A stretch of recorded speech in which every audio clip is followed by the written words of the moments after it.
The text says something about coming to the Lord's orbit. He's the old, handsome, old-timer. You all must have seen in the film the dancer group and the handsome young man sitting next to Baba. And he was the one who carried Baba's chair. Now somebody has to carry him, that's a different thing.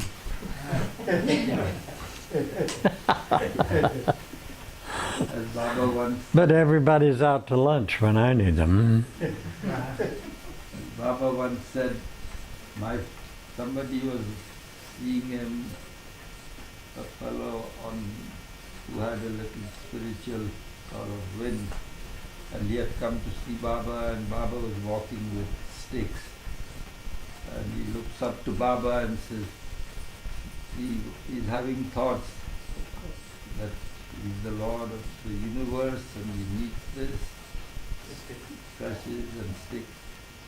So Baba responds immediately and says, these legs of mine have carried me all over the world, and today I have to support them because they no longer can do that now.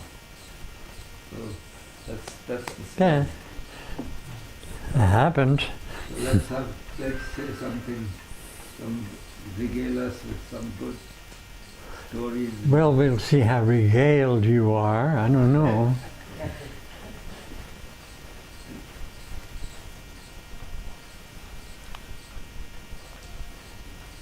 I don't hear any singing, do you? Oh yes, I hear it. It doesn't sound like it's in Chinese. It is in Chinese. Yeah, I miss a word here and there, but He's singing in English. Chinese. They heard the same song the other night. Are you sure? Yes, Sounds I great. heard. Sounds great to me. It's like a Greek chorus, but it's Chinese, I promise you. Oh. They specifically said it's Chinese. I don't know many songs in Chinese, do you? No, just take their word for I it. miss them, you know, they come and go. And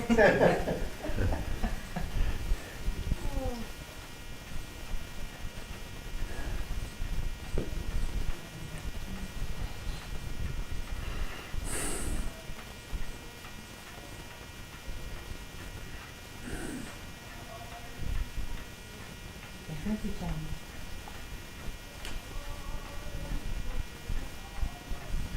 Sounds like an Irish tenor to me.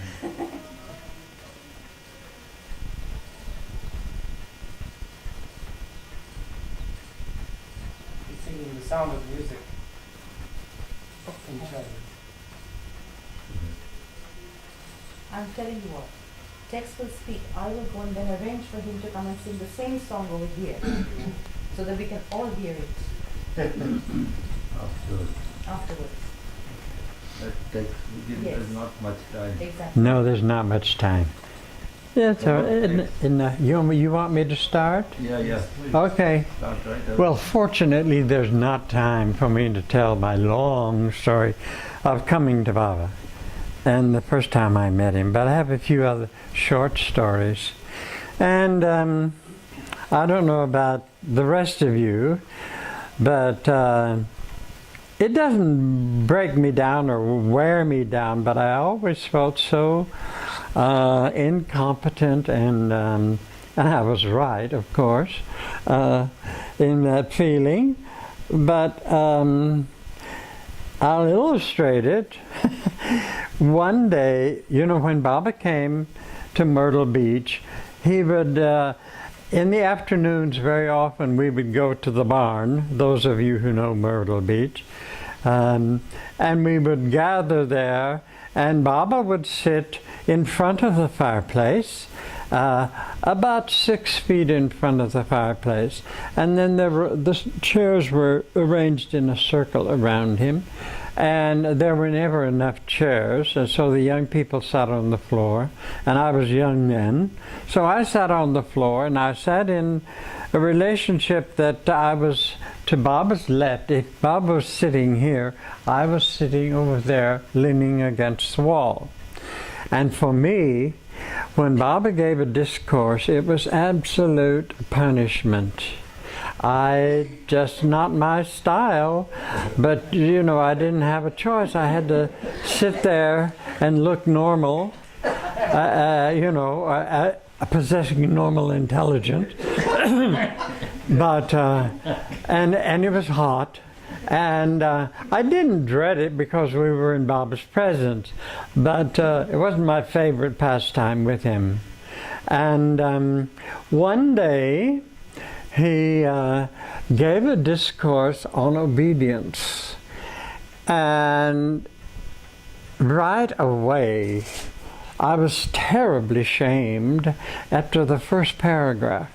I realized, boy, you don't know nothing about obedience. Because when Baba described obedience, it was something different. Anyway, I saw how useless I was, and I felt really and truly rotten about it. And this discourse went on quite a while. And then Baba asked for questions, and some people came up with some kind of questions and so forth. And then he said, I don't remember the exact wording, but then he said, are you prepared to obey me? Well, I mean, there was no way in the world that I could say that I was in any way prepared, and yet all the hands went up in front of me, and I looked at it, I said, how can these people, where did they come from? And my friends, I mean the other dancers, their hands were out in space. And I just sat there. And Baba seemed very pleased, and he said something. Okay. Then I don't remember what year this was, whether it was 56 or 58, so I'm no historian. But then we went back to the center of the center, which we did, and we sat in that area where the shelter is now. That empty area in front of the original kitchen and the lagoon cabin where Baba was. And Baba would call for different groups of people or single people, and he would call them into the lagoon cabin. He didn't, I mean, I certainly never expected him to call me, and he didn't. But he did call the dancers. And he called, and Miss Cross came in with the dancers, of course. And of course, I think he always called us in for a comedic break, because he was never serious with us. He talked about serious things sometimes, but he was very, very light-handed about it. And that made it acceptable to me. And you understand, of course, this is all from my personal perspective, which is something less than sage. Anyhow. But that, you have to take it. That's the way it is. That's the way I saw it. And I know one of the things that happened that time is Baba was practically in mid-sentence, and he suddenly, Miss Krask was sitting on a little bench about over there where Paul is sitting. And suddenly Baba's eyes lit up, and he said, Margaret, do you remember when you dreamt you were a goldfish? And Miss Krask's face lit up, and she said, oh, Baba, I haven't thought about that in years. And I said, oh boy, a new story. I mean, I knew Miss Krask's stories.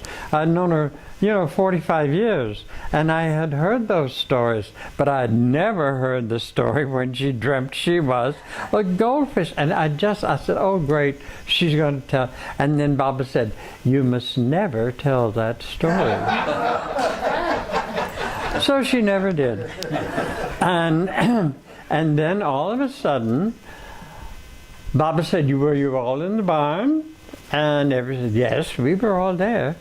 And he said, did you all raise your hands? People nodded, oh, yeah. And then he said, didn't any of you not raise your hands? And I'm sitting there, I went, and Baba turned to me with the look, I cannot describe that look. It absolutely reduced me to ashes because everything was in that look. Disappointment and betrayal and anything negative you can think of was in that look. And I felt so terrible. I can't tell you how awful I felt because, well, it's one thing, I don't know, but for Baba to show displeasure to you, believe me, that was something. And so I started defending myself. And I started saying, well, you know, Baba, you said this and that and the other, and Harry Kenmore said this and that and the other, and everybody, Baba. And Baba kept looking at me and every word out of my mouth, I dug the hole deeper that I was sinking in. And all of a sudden, literally all of a sudden, Baba threw his head back and he laughed. And it was a real belly laugh. His tummy went like this. And he said, your mind is no good.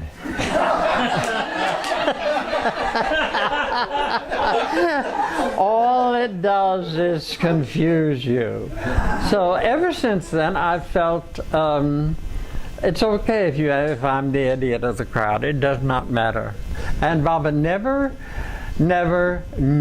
indicated to me that I should read the Discourses or I should read God's speech. Only Katie put the shame of God into me. Here in this hall, I don't know, a few years ago, how many years ago was it, when she looked at me and she said, I'm talking about God's speech. And she said, you haven't read it? And I felt like I was going to, I was the shame of the universe. And she made me read it. And of course I do not remember one single word. But I read it. And I even went back and read the preface and the introduction by Ivy Deuce and Don Stevens. And that's that. But Baba never, well, he said all the time, he said, don't try to understand me, just love me. And I went with that for 100% because it was easy to do. It was easy to love him, to understand him, and I wasn't interested in it at all. And one time, we carried Baba. We came down, we drove down, all the dancers drove down in a station wagon from New York. There were 11 of us. And are you translating or something? That's okay, it's okay. I just wondered where it was coming from. Please. And we got to the center about 5 in the afternoon, something like that, about evening. And Kitty came skating out of the gateway, and Kitty never walked. I don't know how she got anywhere. And she said, oh, the dancing boys are here. You will be carrying Baba. And we were designated. The dancing boys got to carry Baba.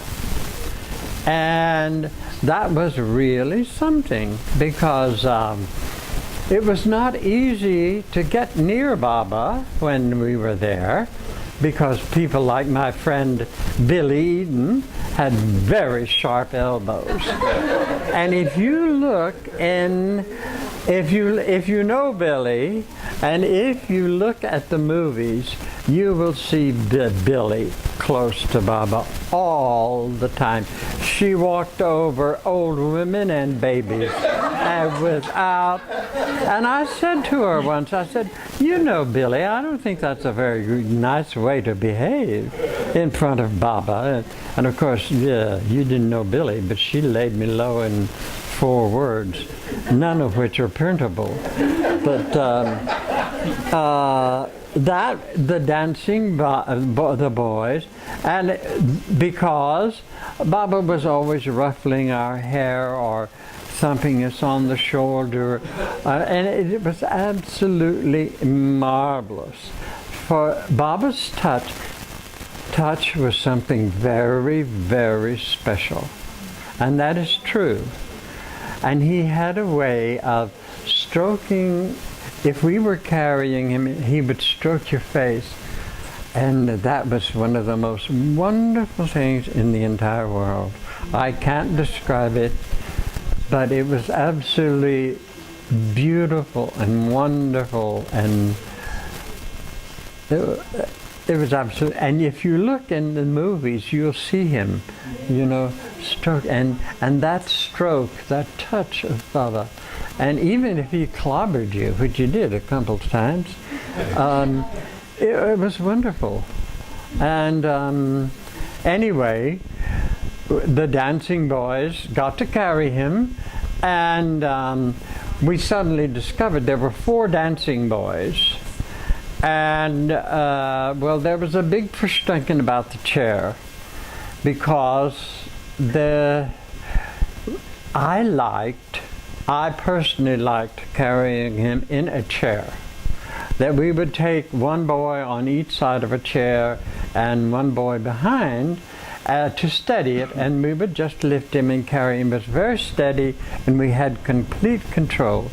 But that didn't last, because Harry Kenmore came down with a chair that he had designed. Well, this chair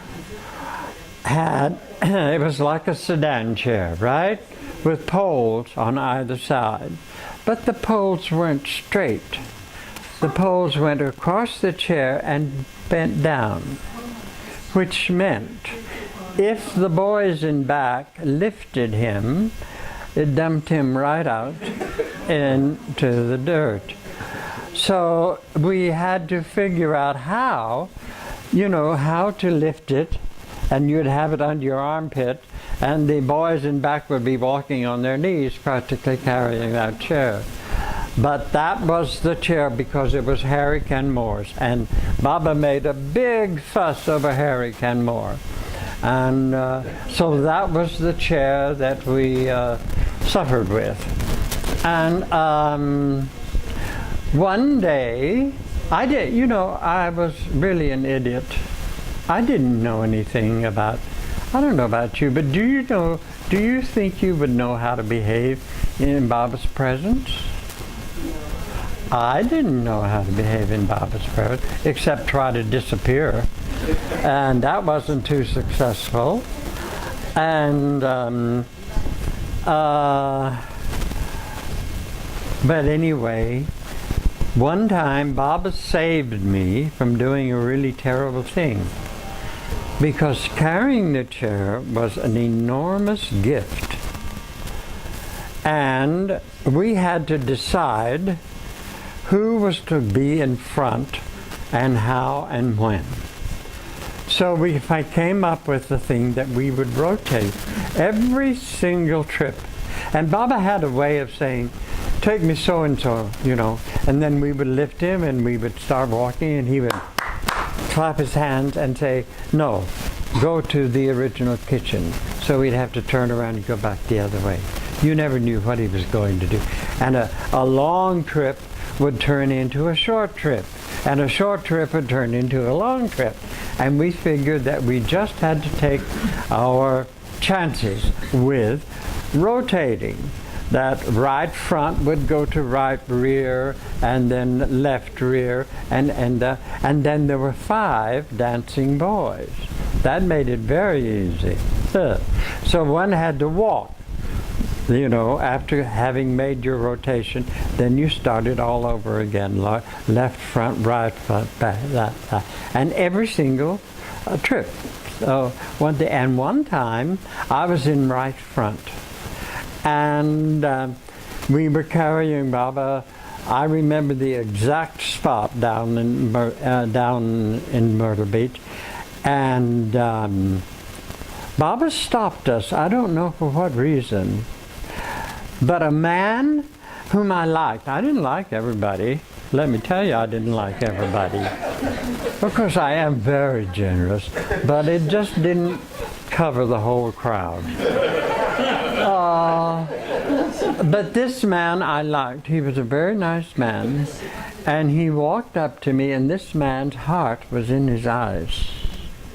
And he said, "Can I carry the chair for just a few steps?" And I'm not a complete monster. I'm close, but not complete. I would have given him, but I said, and this is where Baba came in, because Baba did this. I said, if Baba wishes, rather than just do, and I turned to Baba, and he was looking at me like a laser. And he said, "Put the chair down and give it." Well, there was a rush. Everybody got a chance, even the women. And when the women, I mean, really, my heart, and Baba would, because they would go up and the dancing boys really were very good. And Baba's hip was bad, and he caused him pain, and we wanted to make it as smooth a ride as possible, and we were pretty good at it. And there were lots. And then there's the story, the dinner in Los Angeles. This one has a different color. Well, the dancers were more or less the youngest people. There were a few children, but of the adults, the dancers were mainly the youngest people there. The rest of the people were more or less middle-aged. That's very general, but it's true. And we were never taken seriously, which was absolutely right. You're right, I am not to be taken seriously. Only don't play around with me. And we traveled with Baba in 1956. Baba, I don't know if, I guess it was done in advance. I'm such a bad historian, but there was to be a dinner in Los Angeles at the Garden of Allah, which was a rather infamous place, really, because it had little cabins in the woods all the way around. And in the 1920s, very naughty things went on in those cabins. And it had a terrible reputation. And I said, somebody didn't know what they were doing, but it didn't matter. And it was very, very expensive because we had to pay our airfare and we had to pay for hotels because we went from New York to Myrtle Beach to Washington, Washington to Los Angeles, to Ojai, and back to San Francisco, and then back to New York. That was a big clump of money for a bunch of gypsies, which is what dancers are called. And I thought, well, I can skip the dinner at Garden of Allah because it was very expensive. That was 1956 and it was $15. And that was like maybe $60 or $70 now. And I didn't have that kind of money. You're kidding? One meal? Forget it. So I didn't sign up for it, and I didn't send my money in. And I didn't know it, but Peter didn't either. Peter was one of the other dancers. But when we got with Baba, of course, we got smart, and you didn't want to miss any chance to be with him, even if it's from a distance, which it would be probably. And so we sent in our money, and with all the proper everything, and that was that. And we never got our money back or anything like that. And the day of the dinner, we got to the Garden of Allah, and there was this door that swung both ways to get into the big dining room. And we got there, and the guy looks down the list, and he said, "Step over here and wait." So we stepped over there and waited. And I saw this door go back and forth, and all these people, disappear into that dining room. And then suddenly even the guy with the list disappears in behind that swinging door, and he didn't come back. And so Peter and I said, "What's going on here?" Because nobody told us that there was no time limit given to sign up, and they never gave us our money back. And so we decided to go in anyway. So we went in and we were as inconspicuous as possible, pasted ourselves against the wall. And don't you know, it was a dinner with place cards. And so looking, and we turned the corner, and it was a very long room. And there was a table across the front. And Baba and Erich on his left and Adi on his right, or vice versa, I've forgotten which, and the rest of his mandali, and then Elizabeth Patterson and Ivy Deuce and all the important people were up on that dais, and then all the lower people were down with the tables facing this way. And we got in, we turned the corner, and suddenly every eye in the room turned and pasted us to that corner. It was like being impaled. I thought I had been nailed to a cross. And Baba was standing up, and he said, "What's going on? What are you doing?" And we said, I said, we're just looking for our places. And he looked around and he said, "There's no place." And I said, "Oh, okay." And he said, "Come." And we turned around and we walked up onto the dais. And Baba said, "Adi, get up." And Adi got up and he said, "Tex, sit down." And Erich got up and Peter, sit down. So there we were, and I'm telling you, if looks could kill, we would have been dead, buried, and everything else in no time at all.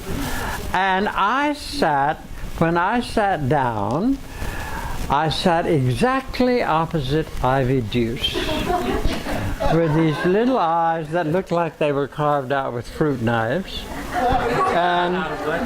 and Elizabeth Patterson, who said good morning to you and you felt intimidated.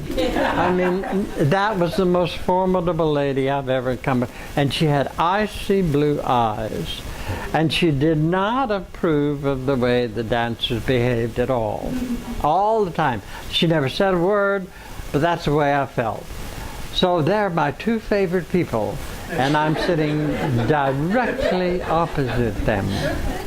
Okay, and then Baba calls Don Stevens to read a dissertation. Well, how can I say that Don didn't have the most exciting delivery in America, to say the very least. And I said, "You simply cannot go to sleep. Not in this position." And he was very precise. And this is true. He said dissertation, and he pronounced every single syllable in the entire thing. And I said, I have no idea what that dissertation was. And what else did Baba do? And then all of a sudden, Baba called a woman who was in charge of arranging the dinner. She was a Sufi. This was all under the Sufi's management. And he called her. And he got up and gave her his seat. And he said, Baba is leaving this place, but you are to stay here and enjoy your dinner. Well, happy days. And he left with his, and I thought for a long, long time that was about us. It was about the dancers and the fact that they decided to overlook us. It wasn't true. What had happened, and I don't know how I found this out, but I did find it out. The Sufis had a way of slighting people a bit, in my opinion, if you were just not up to par. If there were Sufis in the room, I apologize, because you're going to be all slammed against the wall. But anyway, they had slighted Miss Krask more than once. And they had not put her up on the dais. She was down there. And we were part of Miss Krask's kind of entourage. So he made this big verstunken of seating us next to him as a lesson. Don't decide who's important and who is not important. You don't know. And, I didn't finish the story of the man, because the man who, when he asked me to, to take the chair, if I had given him the chair, I didn't know this at the time, that if Baba gave you an order, however simple or unimportant it may have been to you, or it may have appeared to you, you were to do it. You were not to give it to anyone else. And if I had given that chair to that man, I am certain that Baba would have taken it away from the dancing boys. And that would have been terrible. But I didn't know that. I remember one time Agnes Barron and Miss Krask, and they got along pretty well. They were both very fiery, and as you know, but Miss Krask was in control and Agnes wasn't. She was like a wildfire, a prairie fire. And one day we were sitting in the center with Baba. I don't know what the occasion was. And he was sitting in a chair and everybody else was sitting on the ground or otherwise. And he suddenly turned to her and he said, bring me a glass of orange juice. So Miss Krask got up and she went to the original kitchen. And Agnes Barron followed her. And when Miss Krask got the orange juice, Agnes said, let me carry it. And Miss Krask said, no. You cannot have it. And Agnes attacked her. And she said, oh, that's the most selfish thing I've ever heard in my life. You spent all those years with Baba. And she talked like a machine gun, as you know. And she laid Miss Krask to fit, but it ran off her like water off a duck's back. Because it was a simple thing of an orange juice. And she gave it to her, and Baba drank, and that was all. But it was just that simple. And you learn these things. I learned a couple of things, not many things, but I can't imagine of what all you people who spent your whole lives with him. I stand in absolute awe, and all of you, that you could bear that. Because in the beginning, I thought it would be wonderful if Baba called me to India. But I very soon learned that I was not up to snuff. I couldn't have carried the weight. I know that. Maybe you think you could. I don't know. What do you think? So, anybody would like to ask me a question? You know, when you were in the Garden of Allah, Yeah. there was a scene where you were sitting on off to Baba's side, and you looked over at him. Oh, yeah. Oh, that. Talk about stupid. I'm a monument. Take a good look. Because I was sitting there trying to stay awake, and Don Stephen was droning on as if he understood every word. And so I decided, I was sitting so close to Baba. I mean, I was practically touching his chair. And I looked at him and I said, "This is God." And I don't have any conception of what a total Godhead is. I don't know about the rest of you. Be my guest. But I never had a clue of just what that was, and I let it go. But I decided to be intelligent.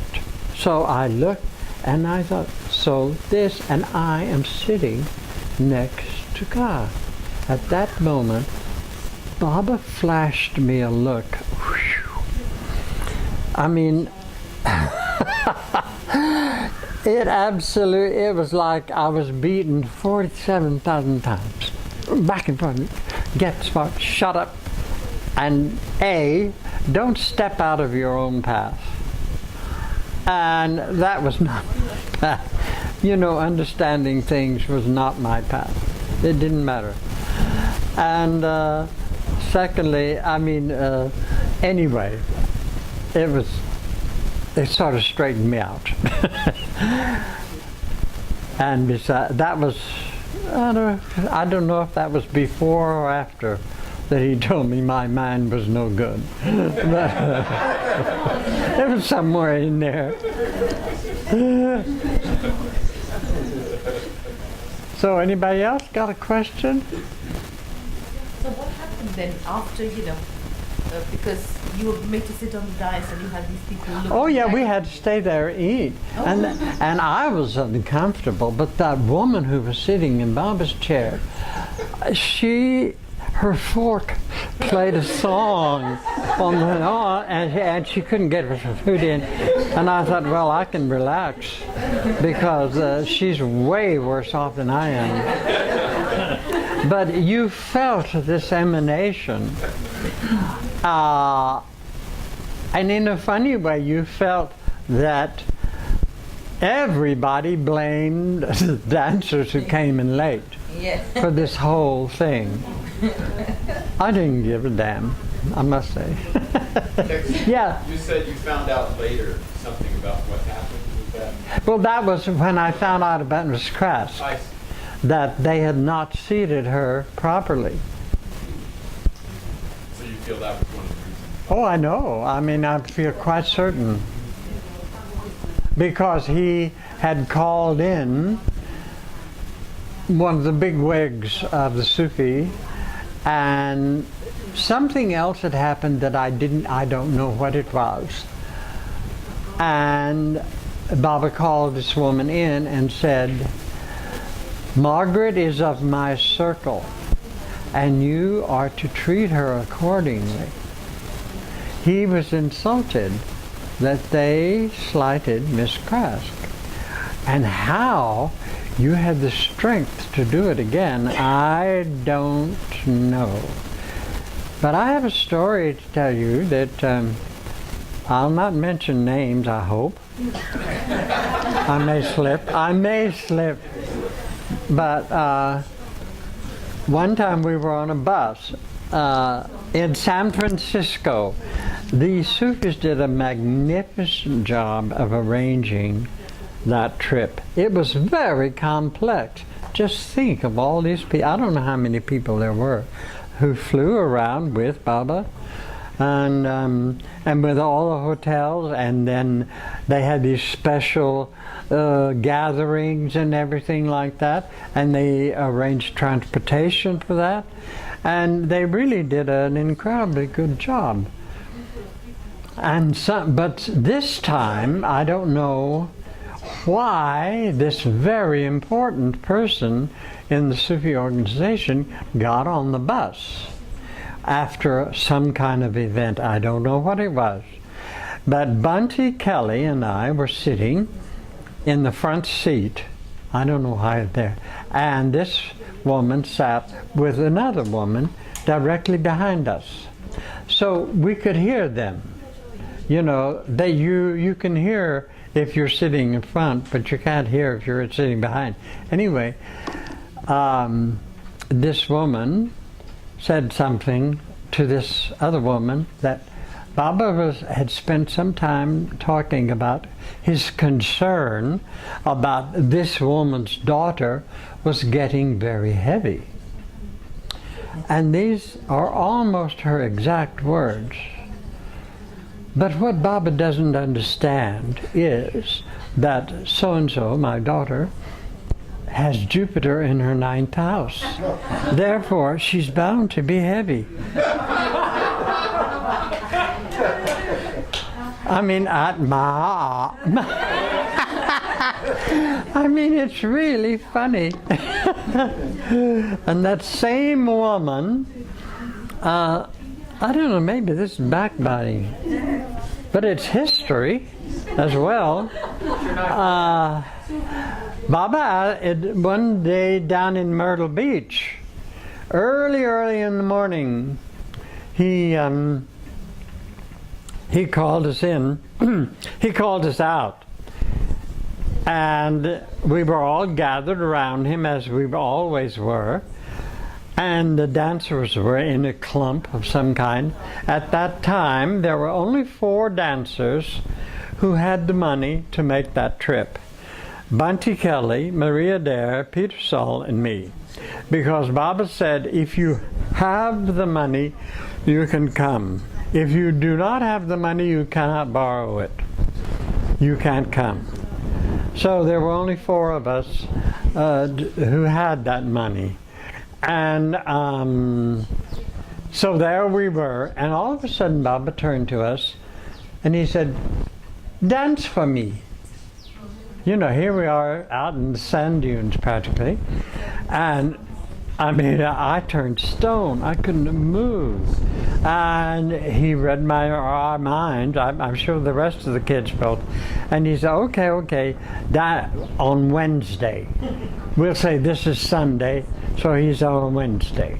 So the 4 of us, got together and put together a dreadful program of dancing with no music, no costume, nothing.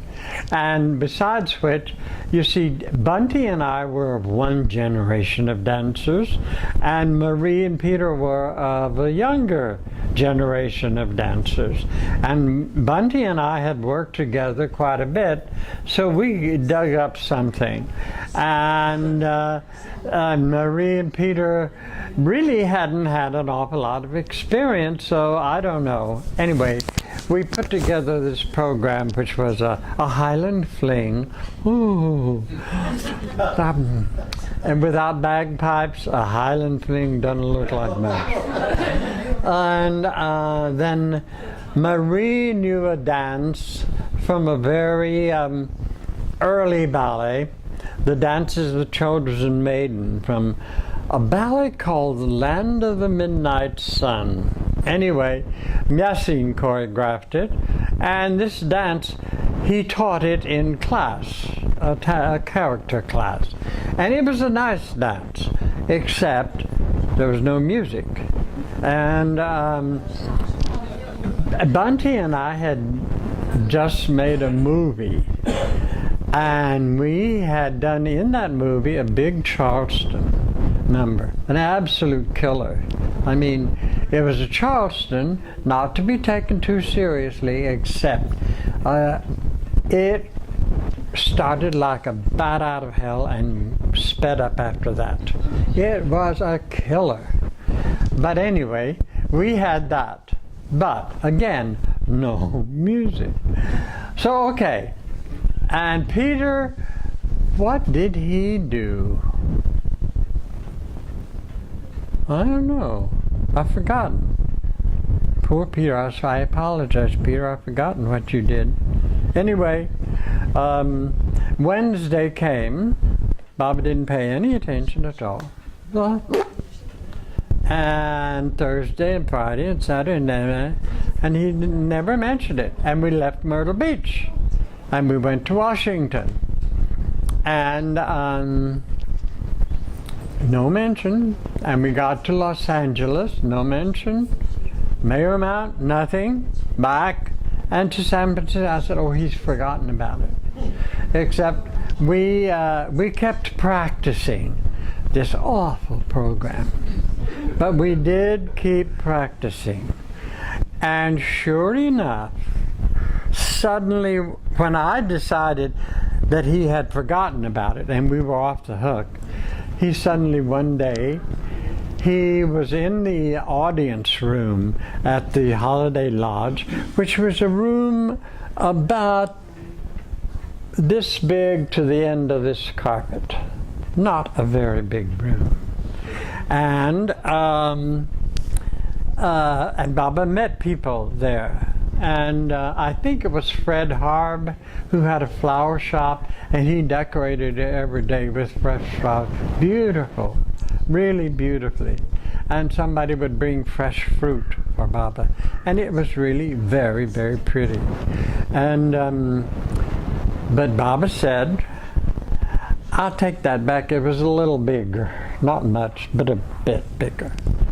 And Baba said to the dancers, you will dance for me tomorrow afternoon at 2 o'clock in this room. And so there we were. So that day came, and fortunately we had been practicing, but oh, board the bus! Board the bus! Oh, I finished it? Okay. Anyway, it's not nice. Anyway, we get ready, and we're about ready to start, and this woman walks in. Oh, and I went to Baba. I'm sorry, I didn't tell it all. I went to Baba, and it was such a small space. I said, Baba, is it all right? We're dancing for you. And if everybody comes into this room, there will be no room for us to even move. And Baba said, fine. And I can't do it, but Baba had a way of doing that that was so final. I mean, it could have been the end of the world, because he said, finished, or, all right, it's over. You know, okay, so it's okay. So what we did, well, of course, we set up chairs for the Mandali, and Ruth White, who was 101, and Elizabeth and Kitty and Miss Krask and so forth, and the Mandali, and that was all.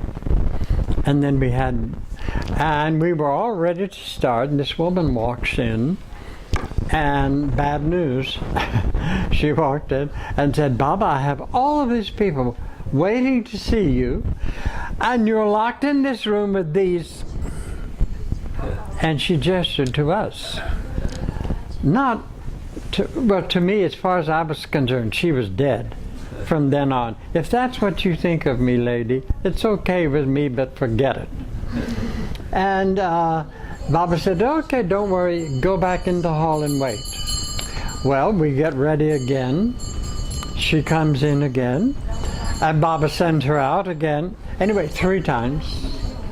But the 3rd time, Baba said, if you don't go in the hall, Baba changed, his aspect changed.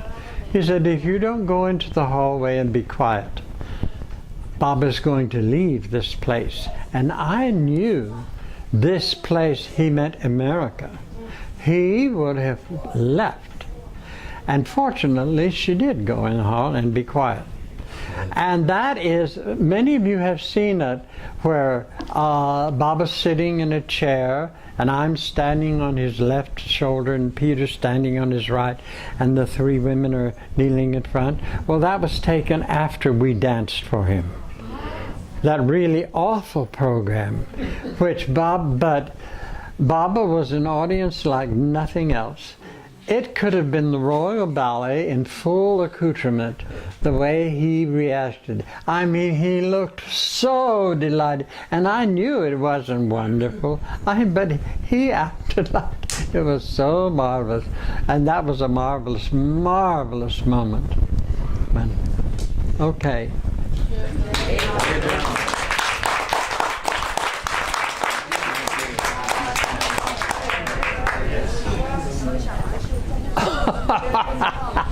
Okay, Jai Baba.